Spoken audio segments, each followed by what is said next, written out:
sunshine, you know what I mean? One of those guys that can brighten up a whole room just by leaving.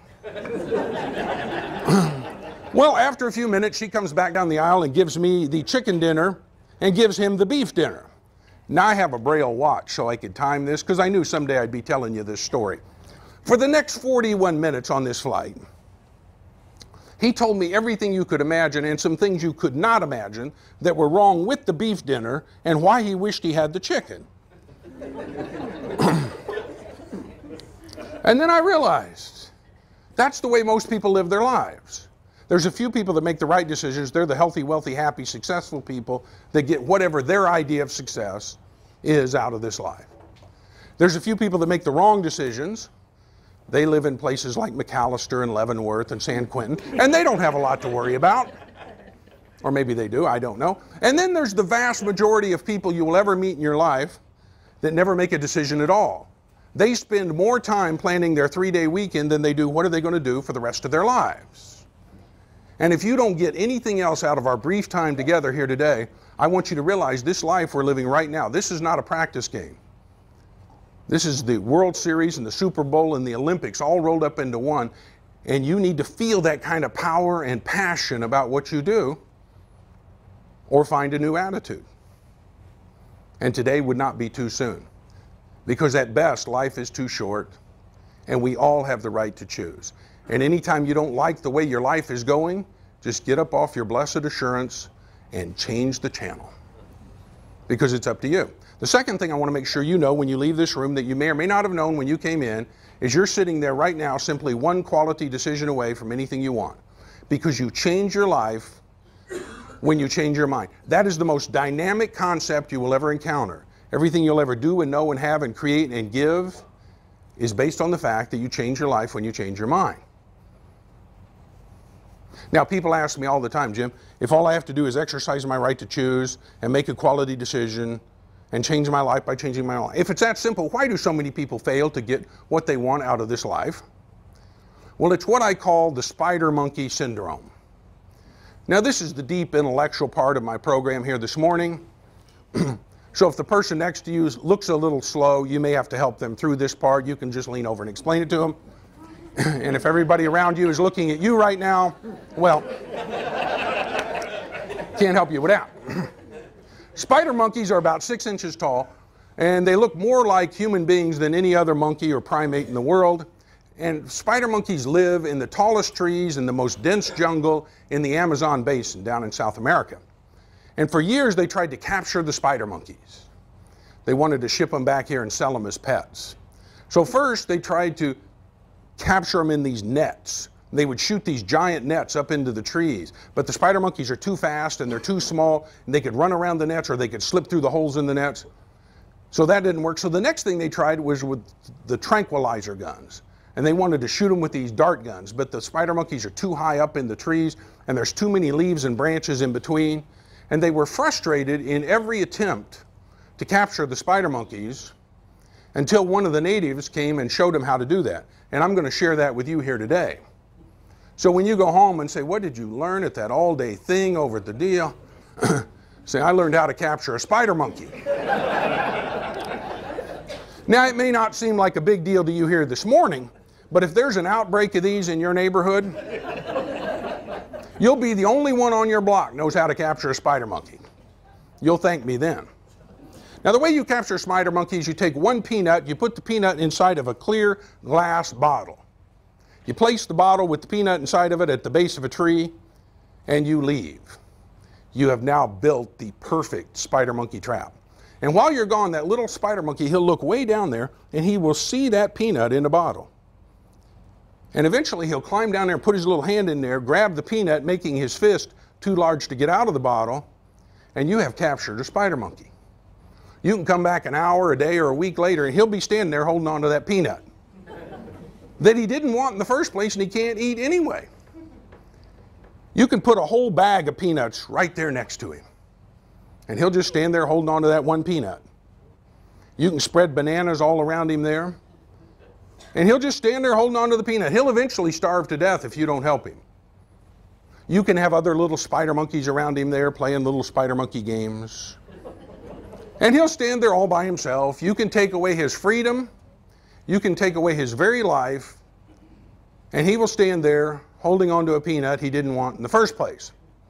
Because, ladies and gentlemen, after conducting exhaustive research myself, becoming one of the world's leading authorities on the subject of spider monkeys, I've read 2 entire books on the subject, which is pretty much the entire body of knowledge as it relates to the species. I believe I can say to you this morning, without fear of contradiction, ladies and gentlemen, spider monkeys are stupid. That is right. These are not smart animals. These are not smart animals. But before we laugh too much at the spider monkeys, we have to ask ourselves, what is it in our life that we've been holding on to that we didn't want or need in the first place that is keeping us from everything we ever wanted in this life? If you want happiness and joy and success, you got to let go of failure and misery and unforgiveness. That's probably the biggest thing I see holding people behind as I travel around the world. Is somebody did something wrong to you 20 years ago. They didn't think about it 10 minutes after they did it, and 20 years later, you're letting it ruin your day and your life. And I've made special arrangements here with the people at the facility. So if you have some of that garbage you've been carrying around with you for 5 or 10 or 15 years, somebody did you wrong, and I'm sure somebody really did. All of us have had that. But the question is, are you going to give them that much power and let them ruin your life? Well, I've made special arrangements here. If you do have some of that garbage you've been carrying around with you these many, many years, just leave it under your chair when you leave and they'll sweep it up later. You don't need that garbage. Let it go. Nobody cares. Certainly the person that did you wrong doesn't care, but it's keeping you from everything you ever wanted in your life. Well, for the last 15 years, I've been all across America and around the world on a torturous thing they politely call a book tour. Now, if you haven't made this mistake in your life, I'm going to save you a lot of pain right here. Don't ever write a book. Because if you do, see, you think you did all the work, you wrote this book, but then they send you on this tour and they try to kill you is what they try to do. And I have figured these publishers out. You see, they have more people that want to write books than they have slots for authors. So they send you out on this book tour and they hope you never come back. And a lot of authors don't. They just get lost in book tour land and they never emerge. They're just out there and gone forever. And you go from city to city to city, day after day after day after day, and they have this little guy picks you up at the airport and he runs you around and you do 5 newspaper interviews, 3 radios, 2 TVs, a magazine, puts you back on a plane, and the next day you're in another city, and after a while you don't even remember where you are. And you do all these shows like Good Morning Buffalo, Wake Up Cleveland, Go to Bed Omaha. You do all these shows. And after a while you realize there's only 7 questions in the whole world they ever ask you. I don't know what people do in journalism school for 4 years. I think the first day you show up, if you want to be a TV reporter, the first day you show up to journalism school, they give you the sheet with the 7 questions on, and they say, ask everybody those questions. And then you spend the rest of the time working on makeup and blow dry, I think is the way they work on that. So we got the state government workers and now the media. I like to try to have a balanced program, you know. Throw everybody equally under the bus there. Well, one of the questions I've been asked more than any others, Jim, out of all the people you've met and you've worked with, the movie stars, the TV people, the athletes, the politicians, out of all the famous people, who has impacted your life the most? And I thought about that, and there is one guy that's impacted me more than anyone else, and I kind of want to introduce you to him briefly as I close my portion of your day here today. When I was 17 years old, I had a plan for my life. Has nothing to do with what I do now, but when I was 17, I knew everything. Now, those of you, if you have children or grandchildren in that age, you've experienced this. When I was 17, I knew everything. You couldn't tell me anything because I already knew it all. Someday I'm going to write another book called Stuff I Learned After I Already Knew Everything. That's going to be about a 3-volume set, I think. Well, I had a plan for my life. I was going to be an All-American football player, and I was going to go into the NFL and play for the Dallas Cowboys. That was the whole plan for my life. Thank you, Dallas Cowboys fans. Yes. I did that in Chicago one time, nothing. So at least I got a couple of people there. But that was the plan for my life, and I was well on my way to doing that, and things were working out great. And I went in to get a physical to play another season of football, and they poke you, prod you, weigh you. They want to make sure you're healthy before they kill you. And they do all these things to you.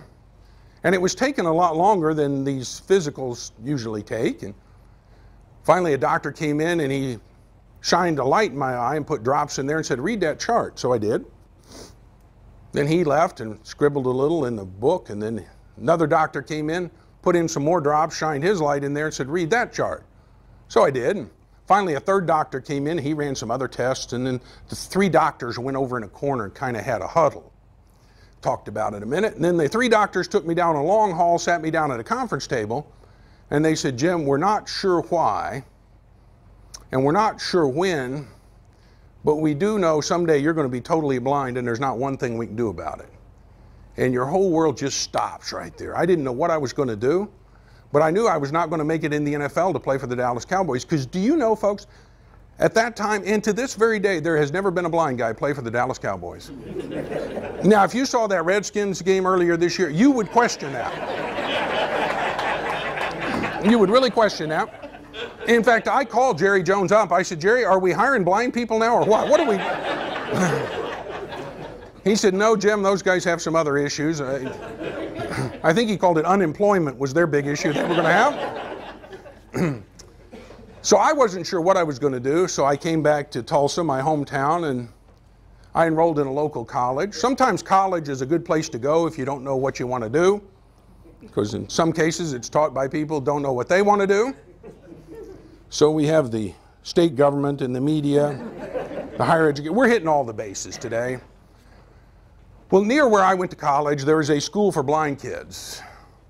And I don't know what motivated me, but I went over and I met with the principal there at the School for Blind Kids. I don't know whether I was trying to learn more about it or help out or make some kind of bargain with God, or I don't know what I was trying to do.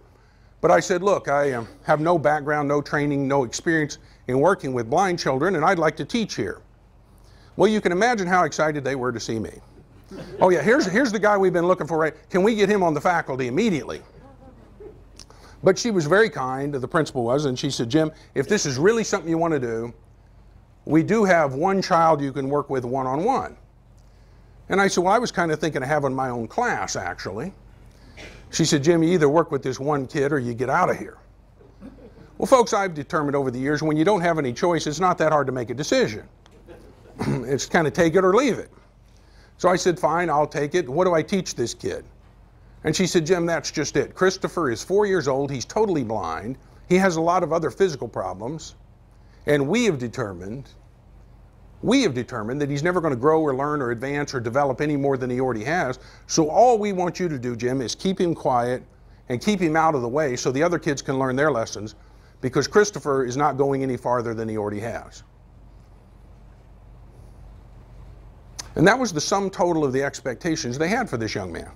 Ladies and gentlemen, don't ever forget that we always live up to the expectations we have of ourselves, or those expectations that we allow other people to place upon us. Well, they had no expectations for Christopher, and the only training they gave me to work with this poor kid was two things. They said, Jim, you got to keep his shoes tied. He never learned how to tie his shoes. We're afraid he's going to trip on a shoelace and injure himself. And you got to keep him away from the stairs. It's very hard for blind people to climb up and down the stairs.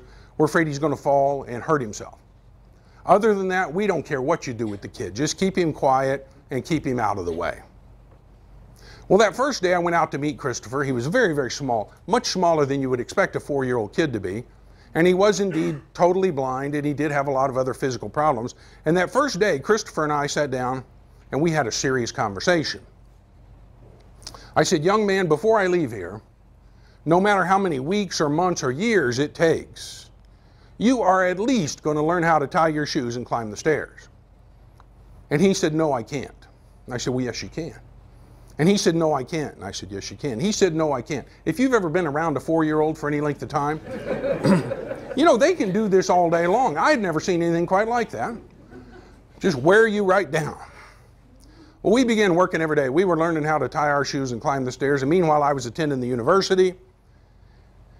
And I finally figured out the doctors were right. And I got to that point I couldn't see to get around on my own anymore. I couldn't read anymore. I didn't know then what you know right now. I didn't know I could exercise my right to choose and make a quality decision and change my life by